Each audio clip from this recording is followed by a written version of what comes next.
Taro Root Plant, சேப்பங்கிழங்கு செடி. இந்த பிளான்ட் வந்து பார்த்திங்கன்னா ரொம்ப ஈஸியாக க்ரோ பண்ணலாம், பார்க்க ரொம்ப அழகாக இருக்கும். இது வந்து நம்ம ஒரு டெக்கரேட்டிவ் பிளான்ட்டாகவும் நம்ம கார்டனில் க்ரோ பண்ணலாம். தாமரை இலைகளில் நீங்கள் தண்ணி ஊற்றும் போது எப்படி வந்து ஒட்டாமல் இருக்கோ அதே மாதிரி ஒரு வாட்டர் ப்ரூஃபான ஒரு லீஃப். இது நல்ல பெரிய இதய வடிவிலான இலைகள் இது வந்து இருக்குது. இதை எலிஃபண்ட் இயர்ஸ் அப்படின்னும் சொல்கிறாங்க. ஏன்னா இதோட இலைகள் வந்து பெருசாக இருக்கிறதுனால அந்த மாதிரி சொல்கிறாங்க.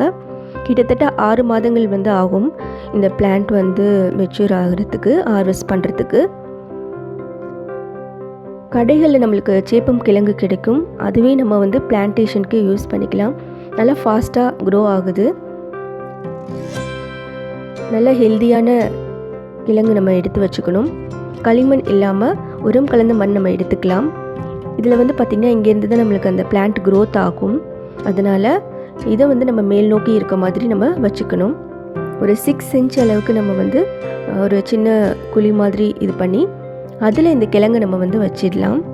ஒரு 2 to 3 இன்ச்சஸ் அளவுக்கு நம்ம சாயிலால் இதை வந்து கவர் பண்ணிடலாம். இன்னொரு கிழங்கையுமே நம்ம இங்கே பக்கத்தில் கொஞ்சம் தள்ளி வச்சிடலாம். இதுக்கு வந்து அதிகமான தண்ணீர் வந்து தேவை. அதே நேரத்தில் தண்ணியும் தேங்கி நிற்கக்கூடாது. வச்சுட்டு நம்ம கவர் பண்ணிடலாம்.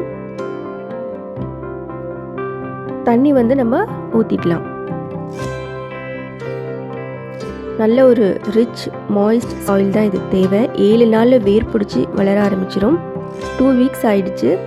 பேபி பிளான்ட் வந்து அழகாக வளர ஆரம்பிச்சிருக்கு. வளரும் போதே அதோட இலைகள் வந்து கொஞ்சம் கேர்லாகி தான் இருந்தது. விரியும் போது ரொம்ப அழகாக இருந்தது. லைட்டாக இப்போ தான் விரிய ஆரம்பிக்குது. நல்ல ஒரு சாயில் ஈரப்பதமாக இருக்க மாதிரி பார்த்துக்கோங்க. இலைகள் வந்து சின்னதாக கொஞ்சம் விரிய ஆரம்பிச்சிட்டே இருக்குது. மழை பெய்யும் போது தண்ணீர் வந்து அந்த இலையில் இருக்கிறதுக்கு பார்க்க ரொம்ப நல்லாயிருக்கும். தண்ணி அங்கே வந்து இந்த மாதிரி இருந்துச்சு. நம்ம வந்து இன்னொரு கிழங்கும் வச்சுருக்கோம், பட் அது இன்னும் சரியாக வளரலை. அது என்ன ஆயிருக்குன்னு நம்ம பார்க்கலாம். இப்போ பார்த்திங்கன்னா அதுலேயுமே வந்து வேர் வளர்ந்துருக்கு, செடியும் வந்து வந்திருக்கு. பட் ஆனால் அது கீழ் நோக்கி இருந்ததுனால ஃபாஸ்ட்டாக அதால் க்ரோ ஆக முடியல. நம்ம அதில் கரெக்டான பொசிஷனில் நம்ம அதை வச்சிடலாம். வச்சாச்சு. தண்ணியும் வந்து நீங்கள் அதில் விட்டுக்கோங்க. இப்போ பார்த்திங்கன்னா குட்டியாக இதயம் மாதிரி அந்த இலை வந்து செடி வளர ஆரம்பிச்சிருச்சு. அதுவுமே சீக்கிரமாக வளர ஆரம்பிச்சிருச்சு. அதனால் ரொம்ப ஈஸியாக க்ரோ ஆகக்கூடிய ஒரு பிளான்ட் தான் இது.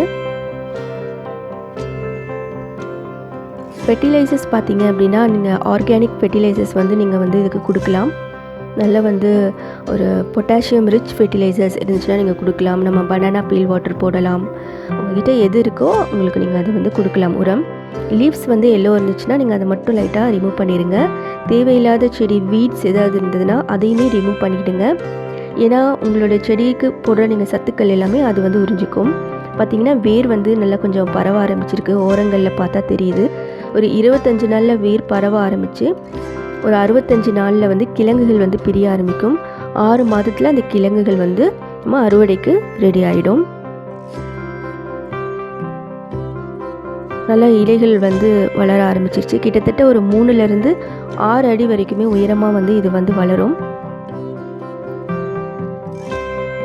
இதோடைய கிழங்கு நம்ம வந்து சாப்பிட்றோம், பட் ஆனால் இதோடைய இலைகளுமே வந்து எடிபிள் பார்ட்ஸ் தான். இந்த பிளான்ட்டில் லீஃப் அண்ட் அந்த கிழங்கு ரெண்டுமே வந்து எடிபிள் பார்ட்ஸ் தான்.